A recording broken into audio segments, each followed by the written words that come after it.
नमस्कार दोस्तों, स्वागत है आपका स्टडी फॉर सिविल सर्विसेज में। देखिए, एनर्जी स्टैटिस्टिक्स का लेटेस्ट डेटा देख लेते हैं। 2022 का लेटेस्ट गवर्नमेंट रिपोर्ट्स और प्लस मिनिस्ट्री की रिपोर्ट से मैं लाया हूं निकाल के। उससे पहले पहले टर्म समझ लेते हैं। देखिए, हिंदी इंग्लिश दोनों में लिखा है, फालतू कुकुली बिल्ली नहीं, सब कुछ हिंदी इंग्लिश में लिखा है, बाकी हिंदी में ही बताया जा रहा है। लेकिन इन सबको समझने से पहले कुछ टर्म समझिए भैया, क्या होता क्या है। थर्मल जो पावर होती है उसको coal plus gas plus lignite plus diesel इन सबको मिला दो तो होती है थर्मल।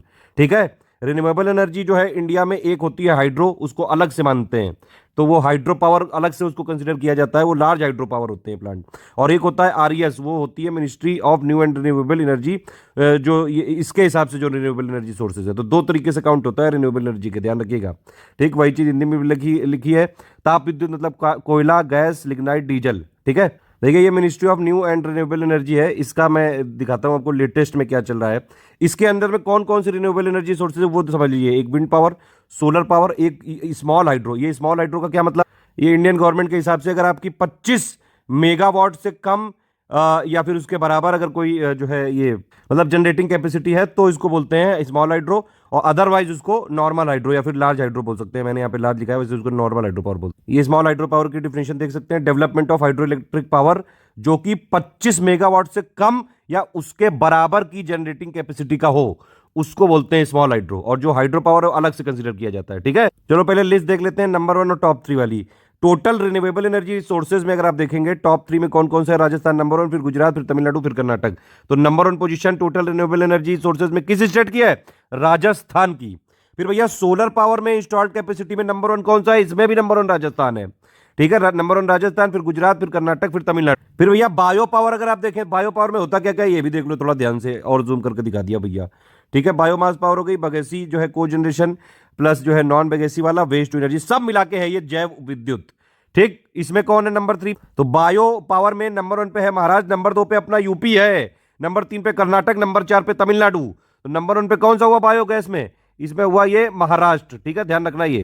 फिर वेस्ट टू एनर्जी में अपशिष्ट से ऊर्जा में नंबर 1 पे दिल्ली है, आंध्र प्रदेश, फिर तेलंगाना, फिर एमपी। तो नंबर 1 पे दिल्ली है। ठीक, विंड एनर्जी की इंस्टॉल्ड कैपेसिटी में कौन सा स्टेट नंबर 1 पे है, अब तमिलनाडु है नंबर 1 पे, फिर गुजरात, फिर कर्नाटक, फिर महाराष्ट्र। तो तमिलनाडु नंबर 1 पे है, इधर नंबर 1 की पोजीशन लिखी है सिर्फ। ठीक, स्मॉल हाइड्रो पावर मैंने बताया 25 मेगावाट से कम जनरेटर जो कैपेसिटी होगी, लघु पन बिजली बोलते हैं इसको। इसमें नंबर 1 पे कौन सा है, कर्नाटक, फिर हिमाचल प्रदेश, फिर महाराष्ट्र, फिर केरल। डीजल वाले में नंबर 1 पे कौन है, तमिलनाडु, फिर केरल, फिर अंडमान एंड निकोबार आइलैंड। ध्यान रखना नंबर 1 पे तमिलनाडु है डीजल में। गैस पावर इंस्टॉल कैपेसिटी में नंबर 1 पे कौन सा है, G for gas, G for Gujarat, फिर आंध्र प्रदेश, फिर महाराष्ट्र। तो गैस पावर में है गुजरात। कोयला वाला अगर देखेंगे तो इंस्टॉल कैपेसिटी सबसे ज्यादा किसमें है, किस स्टेट में, महाराष्ट्र, फिर यूपी, फिर छत्तीसगढ़। ध्यान रखिएगा। और टोटल अगर आप देखेंगे थर्मल या ताप विद्युत में भी महाराष्ट्र नंबर 1 पे है, नंबर 2 पे यूपी, फिर छत्तीसगढ़। ठीक है, न्यूक्लियर में नंबर 1 पे कौन सा है, तमिलनाडु है, फिर महाराष्ट्र, फिर राजस्थान। ध्यान रखना। नॉर्मल हाइड्रो में कौन सा नंबर 1 पे है, हिमाचल प्रदेश, फिर उत्तराखंड, फिर कर्नाटक। ओवरऑल अगर आप देखें पूरा सब मिला के, thermal, nuclear, hydro, renewable energy sources सब मिला के इंस्टॉल्ड कैपेसिटी में नंबर 1 पे कौन सा स्टेट है, महाराष्ट्र है, फिर गुजरात है, फिर तमिलनाडु, फिर चौथे पे हमारा यूपी। ये कुछ और एडिशनल फैक्ट लिखे हैं जो आपके लिए हो सकते हैं जरूरी।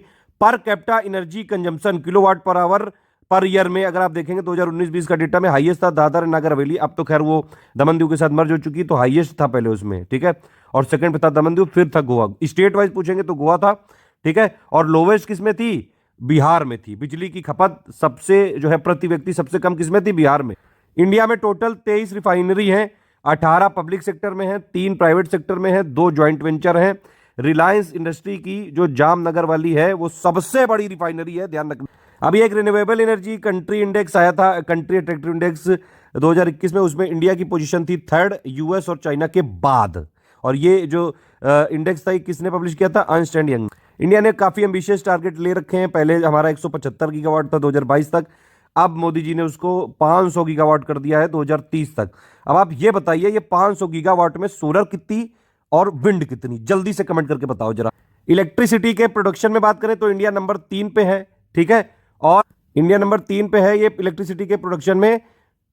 इलेक्ट्रिसिटी के प्रोडक्शन में इंडिया नंबर 3 पे है, चाइना नंबर 1 पे है, यूएस नंबर 2 पे है, ध्यान रखना। और ये जो renewable energy country attractive index है, यहां पे इंडिया की 3 रैंक थी, यूएस नंबर 1, नंबर 2 चाइना, ये ध्यान रखना। बाकी और भी कुछ बात कर लेते हैं। इलेक्ट्रिसिटी के प्रोडक्शन में नंबर 3 पे है इंडिया, रिन्यूएबल एनर्जी की कैपेसिटी में इंडिया नंबर 4 पे है, विंड में भी 4 पे है, और सोलर में नंबर 5 पे है, न्यूक्लियर में नंबर 10 पे है। इंडिया में 23 ऑपरेशनल न्यूक्लियर रिएक्टर हैं, ध्यान रख। अगर ये क्वेश्चन पूछा जाएगा कि दुनिया में सबसे ज्यादा मतलब न्यूक्लियर पावर से प्रोडक्शन कहां पे किया जाता है, कौन सा देश लार्जेस्ट प्रोड्यूसर है न्यूक्लियर पावर का, तो उसमें आंसर होगा यूएस, ठीक है। लेकिन अगर यह पूछा जाएगा कि किस देश की सबसे ज्यादा परसेंटेज ऑफ इलेक्ट्रिसिटी न्यूक्लियर से जनरेट होती है, उसमें फ्रांस है। करीबन 70% से ज्यादा जो इनकी 70% से ज्यादा जो फ्रांस की इलेक्ट्रिसिटी कंजम्पशन है, मतलब इलेक्ट्रिसिटी जो इनका है वो 70% से ज्यादा तो न्यूक्लियर पावर से बनाते हैं। ये दोनों चीजें अलग अलग है। न्यूक्लियर जो पावर का लार्जेस्ट प्रोड्यूसर यूएस है, लेकिन परसेंटेज वाइज सबसे ज्यादा कहां प्रोडक्शन होता है न्यूक्लियर का, तो वो है फ्रांस, ठीक है। सबसे ज्यादा न्यूक्लियर रिएक्टर किस देश में है इस समय जो ऑपरेशनल है, यूएस में है 93 रिएक्टर, ठीक है। अगर ये पूछेंगे भैया रिन्यूएबल एनर्जी का मतलब किस देश में, मतलब ये अगर पूछ सकते हैं कि किस देश में रिन्यूएबल एनर्जी से सबसे ज्यादा इलेक्ट्रिसिटी प्रोड्यूस की जाती है, तो भैया नॉर्वे है। नॉर्वे में आप देख सकते हैं 98.4% जो इनकी इलेक्ट्रिसिटी है वो रिन्यूएबल एनर्जी से जो है कर रहे हैं प्रोड्यूस। तो ये काफी जो है अच्छी बात है और इंडिया को भी इसकी तरफ कदम बढ़ा रही है हमारी सरकार। अगर आप देखेंगे भैया इलेक्ट्रिसिटी जो कंजम्पशन होता है इंडिया में सबसे ज्यादा कहां पे होता है, तो सबसे ज्यादा इंडस्ट्रियल होता है, नंबर 2 पे रेसिडेंशियल, फिर एग्रीकल्चर, ठीक। और इंडस्ट्री के अंदर भी सबसे ज्यादा होता है आयरन और स्टील। रीजन वाइज अगर पूछ ले भैया इलेक्ट्रिसिटी जनरेशन, तो सबसे ज्यादा कहां पे है, वेस्ट में है, फिर साउथ, फिर नॉर्थ ईस्ट, फिर आइलैंड। एनर्जी अगर एनर्जी कंज्यूमर के हिसाब से बात करें तो इंडिया वर्ल्ड का 3rd लार्जेस्ट एनर्जी कंज्यूमर है। नंबर 1 पे चाइना, नंबर 2 पे यूएसए के बाद। और अगर CO2 के इमिटर की बात करें तो उसमें भी इंडिया नंबर 3 पे है, 3rd लार्जेस्ट इमिटर है, चाइना और यूएसए के बाद में। अगर ये पूछेंगे भैया कि कोल और जो लिग्नाइट होता है इंडिया में, उसका सबसे बड़ा कंज्यूमर कौन सा है, फील्ड पावर सेक्टर है, इलेक्ट्रिसिटी है, मैंने मिनरल वाली वीडियो में बताया था, याद है आपको। फिर ये मोदी जी ने बोला है कि 500 गीगावाट हम और कर लेंगे 2030 तक, वो भी नॉन फॉसिल फ्यूल से, ठीक है। अब ये बताओ कि 500 गीगावाट में कितना सोलर और कितना विंड, ये आपको बताना है कमेंट करके।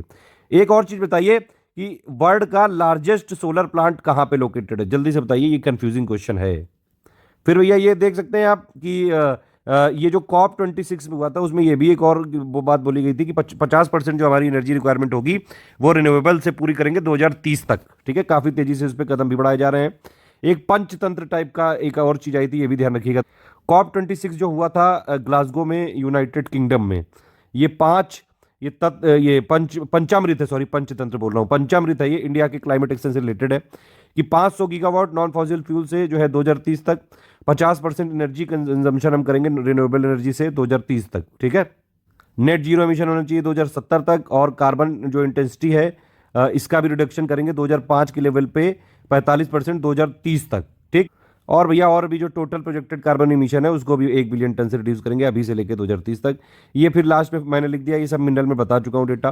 कोल रिजर्व में झारखंड है नंबर 1 पे, फिर उड़ीसा, फिर छत्तीसगढ़। लिग्नाइट के रिजर्व में तमिलनाडु नंबर 1, फिर राजस्थान, फिर गुजरात। ये सब बता चुके हैं हम, अलग से बाइलिंगुअल में बता चुके हैं, आप देख लीजिएगा मिनरल पापा वीडियो में, sorry mineral latest data video और एग्रीकल्चर लेटेस्ट डेटा वीडियो जरूर देख लीजिएगा, बहुत जरूरी है।